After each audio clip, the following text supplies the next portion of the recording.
Се наоѓам во Центарот за дебелина или за обезност во 8 септември ќе разговараме со доктор Хасан Танер, кој што е раководител на Центарот за дебелина, за обезност, како што точно се нарекува, и веќе една година во март ќе направите како отворен една мала ретроспектива со зголемува ли бројот на пациентите во овој центар. Добро утро и добро дојдовте во нашиот центар. Да, до сега имаме голем број на пациенти кои што биле упатени од своите матични доктори до нашиот центар. Ретроспективно гледано, од почетокот на март па до сега имаме околу 900 до 1000 прегледи направено. И во подеме бројката, од ден на ден се зголемува бројката на пациенти што доаѓаат тука и бараат помош за дебелината. Радосни сме што веќе се прифаќа како болест и од страна на пациентите, веќе немаме голема обструкција од нивна страна. Тоа се прифаќа како хронична болест и сите пациенти што доаѓаат тука бараат помош, дали терапија или наши препораки за намалување на телесната тежина. Бројка, како што реков, се зголемува. Оваа бројка очекуваме до крајот на оваа година да достигне барем двојно од ова што имаме направено до сега. Доктор, кои се причините? Знаеме дека има многу причини и која возраст можеме се, ако може да се детектира, се најзастапени? Причините за дебелината е мултифакторијална, тоа треба да нагласиме. Првенствено најповеќе што делува е животниот стил на пациентот и сраната, после тоа доаѓаат надворешни фактори и исто така и генетската предиспозиција. Така да најповеќе даваме внимание на исраната на пациентиве и на нивниот животен стил и најважното е физичката активност на самите пациенти. Може би тоа е во оној дел, како вие го кажувате, за едукација, меѓутоа во центарот знаеме дека имате повеќе профили на доктори кои што помагаат на болеста дебелина, така да ја карактеризираме, и според знаеме дека секој пациент посебно се третира. Сакам да ве прашам што понатаму кога не може да се оди само со едукација? Да, првенствено пациентиве почнуваме барем едно 3 месеци со регулирање на исраната, на животниот стил нивен, даваме препораки, ако во тоа имаме успех, продолжуваме со тие препораки, меѓутоа ако нема успех, тогаш имаме втора линија, таа е фармаколошката терапија, веќе во светот многу се користи и во Европа и кај нас во Балканот исто така имаме фармаколошка терапија кои што се многу ефикасни. Ова е втора линија и ако и со фармаколошката терапија немаме успех, тогаш на трета опција, таа ни е последна опција, тоа е бариатричната хирургија. Може ли вака да ни кажете во делот на едукација, може би секој што нема дебелина, а сака да држува, како што ние кажуваме, народски здрав живот. Кои параметри во на протеини, масти, како треба да биде сразмерот во текот на денот?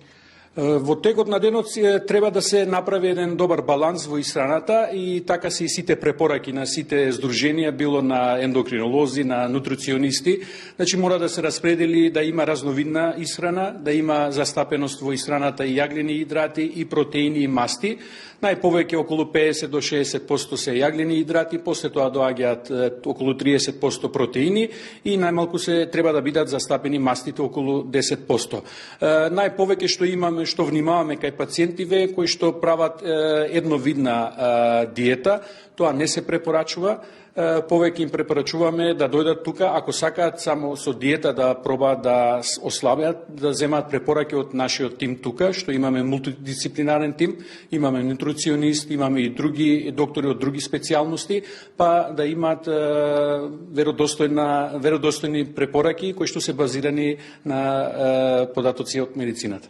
Дали во Македонија младата популација се почесто има појава на дебелина? Има, за жал има. Така е во подеме и младата популација, така и во целиот свет. Кај нас во центарот до сега 1/3 од пациентите ни се во возраст околу 20 годишна возраст, од 20 до 30 годишна возраст. Така имаме и адолесценти, на тоа треба да се напомене многу, пошто во светски размери веќе околу 40% е застапеноста на дебелината кај адолесценти.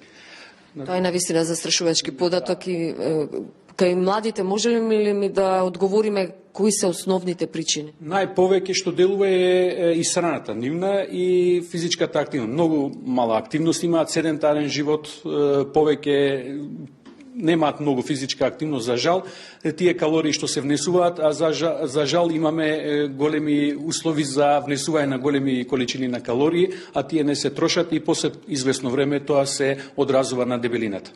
Кај вас пациентот како може да дојде преку мој термин, упат од матичен, така и споменавте? Да, упат од матичен доктор земаат, веќе е регистрирано и во фондот и во Министерството за здравство, упат од матичните доктори земаат до дебелина, веќе има и своја диагноза кој што е во МКБ класификација одреденост како Е66. Со таа диагноза може слободно да се упатат во нашиот центар. Сосема на крај еден апел, не мора само да биде до оние што навистина имаат проблем со дебелината, како болест, може би имаат проблеми како се уште како да не се третирани како обезни, меѓутоа и за оние што сакаат да го одржат својот, како велиме ние, во здрав тело и здрав дух, меѓутоа и да немаме проблем со телесната тежина. Значи, мора да се обрнува внимание, мора да водиме сметка за тоа што за исхраната, посебно и за физичката активност. Меѓутоа има и такви пациенти кои што доаѓаат за други причини, меѓутоа не се внимава дека е причината токму во дебелината. На тоа треба да се напомене убаво, да се нагласи, бидејќи ако се реши дебелината, ако се има препораки, ако даваме многу убави препораки заснувани на податоци од медицината, најубаво е да се продолжи со намалување на телесната тежина, значи со тие препораки, а после тоа да се оди на терапија за други причини што се.